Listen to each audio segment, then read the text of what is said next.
Hello dear viewers, আসসালামু আলাইকুম। আজকের ভিডিওতে এমন একটা মেয়ের গল্প বলবো যার আছে বিশেষ ক্ষমতা। এক অন্ধকার রাত, নিস্তব্ধ ল্যাবের ভেতর থেকে ভেসে আসে গুলির শব্দ, কাঁচ ভাঙার আওয়াজ আর ভয়ঙ্কর সব চিৎকার। একটা ছোট্ট মেয়ে, রক্তে ভেজা, গুলিবিদ্ধ, কিন্তু চোখে মুখে ভয় নিয়ে সে প্রাণপণে সেখান থেকে দূরে পালাচ্ছে। এই ল্যাব একটা গোপন সরকারি প্রজেক্ট, যেখানে শিশুদের জেনেটিক্যালি পরিবর্তন করে ভয়ঙ্কর শক্তিশালী বানানো হচ্ছিল। কিন্তু কিছু একটা সেখানে গন্ডগোল হয়েছিল, আর সেই রক্তাক্ত রাতের মাঝখান থেকে একটা মাত্র মেয়ে সেখান থেকে বেঁচে পালাতে পারে, আর বাকিরা সবাই সেখানে ধরা পড়ে যায়। কেটে যায় প্রায় 10 বছর। একটা ছোট্ট গ্রাম, শান্ত এক খামারে দেখা যায় সেই মেয়েটি এখন এক কিশোরী। নাম তার জায়ন। তার বাবা মা এক দম্পতি যারা তাকে ছোটবেলায় খুঁজে পেয়েছিল। তারা জানেই না যে মেয়েটার আসল পরিচয়। জায়নের জীবন খুবই সাধারণ। স্কুলে যায়, খামারে কাজ করে, গরুর যত্ন নেয়, আর অসুস্থ মায়ের পাশে বসে সময় কাটায়। একটা ছোট্ট ভুলে তার জীবন বদলে যায়। জায়নের পরিবারে অর্থনৈতিক টানাপোড়েন চলছে। মায়ের চিকিৎসা দরকার, তাই একদিন সে তার বন্ধু মাইশুকের সাথে মজা করে একটা ট্যালেন্ট শোতে অংশ নেয়। গান গায়, গান শুনে সবাই মুগ্ধ হয়। তবে সমস্যা বাধে তখন, যখন সে ম্যাজিক ট্রিক দেখায়। একটা মাইক্রোফোনকে হাওয়ায় ভাসিয়ে দেয়। দর্শকরা চিৎকার করে ওঠে। সবাই ভাবে এটা বুঝে একটা ট্রিক, কিন্তু যারা জানে তারা বুঝে যায় যে এটা সাধারণ কিছু না। জায়ন এখন কিছুটা আলোচনায়। টিভিতে তার গান আর ম্যাজিক দেখে সবাই অবাক। একদিন সে ও তার বন্ধু মিলে ট্রেনের ভেতরে ছিল, যারা খাবার খাচ্ছিল। হঠাৎ একটা ছেলেকে দেখা যায়, যার চোখে ঠান্ডা হাসি। সেই ছেলেটা তাকে বলে, তোমাকে খুঁজে পেতে খুব একটা আমাদের কষ্ট করতে হয়নি। জায়ন থেমে যায়। ছেলেটা খুব স্বাভাবিকভাবেই কথা বলছে, কিন্তু কথার ভেতর একটা ভয়ানক ইঙ্গিত। সে তাকে মারতে গেলে তার চোখ দিয়ে পানি পড়ে। সে বুঝে যায় যে এই ছেলেটা সাধারণ কেউ না। এরপর থেকে জায়নের চারপাশে অদ্ভুত কিছু ঘটনা ঘটতে থাকে। কে যেন তাকে অনুসরণ করছে। গভীর রাতে তার বাড়ির পাশে গাড়ি দাঁড়িয়ে থাকতে দেখতে পায়। জানালার পাশে ছায়া দেখা যায়। তার বাবা উদ্বিগ্ন, মেয়েটা হয়তো কিছু একটা লুকাচ্ছে। জায়ন যদিও হাসি মুখে থাকে, কিন্তু একদিন তার নাক দিয়ে রক্ত পড়ে, মাথা ঘোরে। সে জানে যে তার ভেতরে ভেতরে শরীরের কিছুটা পরিবর্তন হচ্ছে। এদিকে তার মায়ের শরীরের অবস্থাও দিন দিন খারাপ হচ্ছে। সে সিদ্ধান্ত নেয় তাকে ভালো একটা হসপিটালে ভর্তি করে দেবে। এর জন্য আরো টাকার দরকার, তাই সে ট্যালেন্ট শোর চূড়ান্ত রাউন্ডে অংশ নিতে চায়। পরের সিনে আমরা দেখতে পাই ডক্টর বেককে। তার মুখে বরফের মতো ঠান্ডা হাসি। সে বলে, আমরা আমাদের সম্পত্তি ফিরে পেয়েছি, যেটা হারিয়ে গিয়েছিল। তার সাথে আছে সেই রহস্যময় ছেলে এবং আরো কয়েকজন সুপার হিউম্যান, যারা জায়নের মতোই, কিন্তু এখন তারা সম্পূর্ণ তার নিয়ন্ত্রণে। তারা কেউই মানুষ নয়, তারা এক একজন যেন জীবন্ত অস্ত্র। জায়নের ঘুমের মধ্যে স্মৃতি ফিরে আসতে শুরু করে। ছোটবেলায় সেই রক্তাক্ত হাত, গুলি, ল্যাব, কাঁচ ভাঙার আওয়াজ সব স্পষ্ট হতে শুরু করে। সে বুঝতে পারে যে তাকে আবার সেই দুনিয়ায় টেনে নেওয়া হচ্ছে, যেটা সে ভুলে যেতে চেয়েছিল। কিন্তু তার একটাই লক্ষ্য, নিজেকে ও তার পরিবারকে রক্ষা করা। এক রাতে জায়ন বাড়ি ফেরার সময় রাস্তার পাশে সেই ছেলেটাকে দেখতে পায়, গাড়ি নিয়ে। অন্ধকারে হাসি দিয়ে বলে, তুমি নিজেকে ভুলে গেছো, কিন্তু আমরা তোমাকে মনে রেখেছি।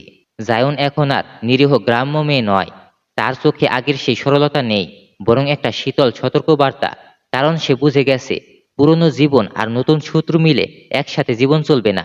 এইদিকে ডক্টর বেক এবং তার সহকারীরা জায়নের উপর নজরদারি আরো বাড়িয়ে দেয়। তারা চায় মেয়েটাকে জীবিত ধরতে, কারণ তার শরীরের ভিতরে লুকিয়ে আছে সেই শক্তির শত্রু, যেটা বিজ্ঞানীরা সৃষ্টি করেছিল। একদিন সেই রহস্যময় ছেলেটি, যার নাম নবেলম্যান, সেই স্কুলের গেটে এসে দাঁড়ায়। জায়নের সামনে যেন সে পুরনো বন্ধুর মতো আচরণ করে এবং হাসে এবং বলে, তুমি অনেক বদলে গেছো, কিন্তু তোমার ভেতরে সেই দানবটা আর ঘুমিয়ে নেই, তাই না? জায়ন তার চোখে চোখ রাখে, কিন্তু কিছুই প্রকাশ করে না, কারণ সে জানে আসল খেলা তো এখনো শুরুই হয়নি। সে ও তার বন্ধু মিলে সেখান থেকে পালিয়ে দূরে চলে আসে। এইদিকে আবার জায়নের শরীর ভেতর থেকে ভেঙে পড়তে থাকে। তার নাক দিয়ে রক্ত পড়ছে, মাথা ফেটে যাচ্ছে, গলাও শুকিয়ে আসছে। এই সবই তার অতি মানবীয় ক্ষমতার পার্শ্ব প্রতিক্রিয়া। সে আবারও হাসপাতালে যায় এবং ডাক্তারের মুখ থেকে শুনে, তোমার ব্রেনের ফাংশন স্বাভাবিক না, এটা কোনো সাধারণ সমস্যা না। জায়ন কিছুই বলে না, কারণ সেও জানে এটা সাধারণ কোনো সমস্যা নয়। এটা হয়তো তার পুরনো অস্তিত্বের জাগরণ। রাত তখনও গভীর। জায়নের বাড়ি নিস্তব্ধ। জায়ন ঘুমিয়ে আছে। তার বন্ধু তখন বাইরে পানি আনতে যায়। হঠাৎ করে দরজা ভেঙে একদল সশস্ত্র এজেন্ট ভেতরে ঢুকে পড়ে। জায়নের উপর হামলা করতে চাইলে সে বাধা দেয় না। পরে যখন তার বন্ধুর গলায় ছুরি ধরে, সে তাদের উপর তাণ্ডব চালায়। জায়গাটা যেন একটা যুদ্ধক্ষেত্রে পরিণত হয়। এইসব কাণ্ড দেখে তার বন্ধু তাকে দেখে ভয় পেয়ে যায়। তখন নোবেলম্যান হাসতে হাসতে ভেতরে ঢোকে।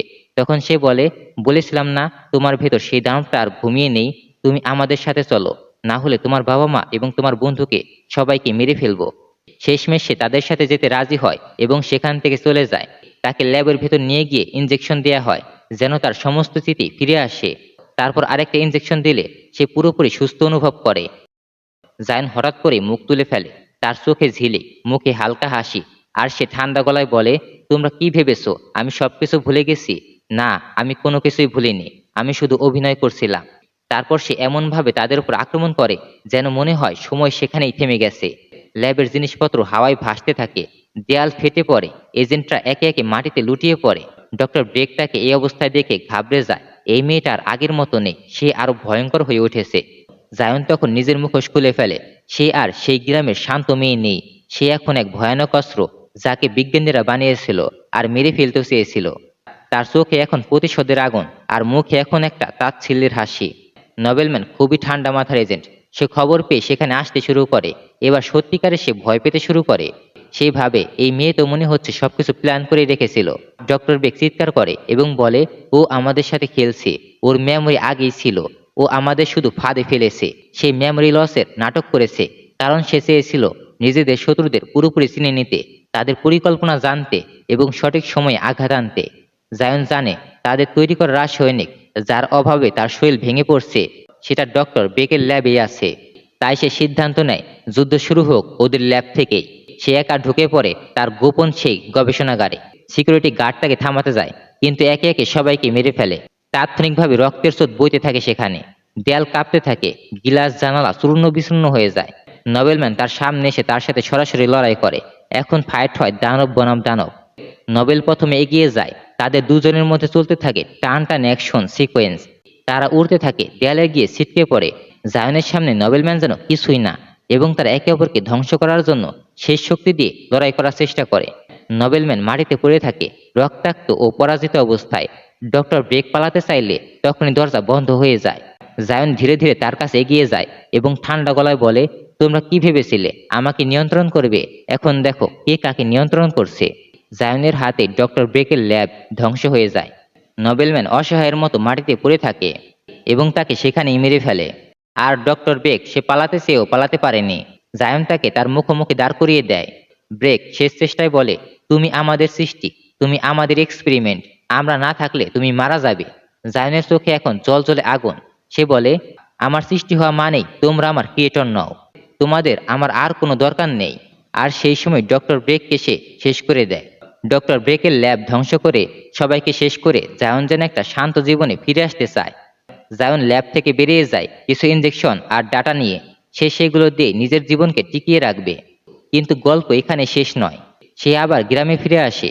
বাবা মায়ের সঙ্গে সে সময় কাটায়। তাকে দেখে মনে হয় যেন সবকিছুই শেষ হয়ে গেছে। না, সবকিছু শেষ হয়ে যায়নি, এখনো কিছুটা ঠিকঠাক করতে হবে। সে তার মায়ের কাছে কিছু ইনজেকশন রেখে নিজের গন্তব্যে বেরিয়ে পড়ে। মুভির একেবারে শেষ দৃশ্যে দেখা যায় জায়ন একটা অচেনা ডাক্তারের সঙ্গে গিয়ে দেখা করে। সে এক জায়গায় বসে আছে, তার চোখে মুখে দেখা যায় চিন্তার ছাপ।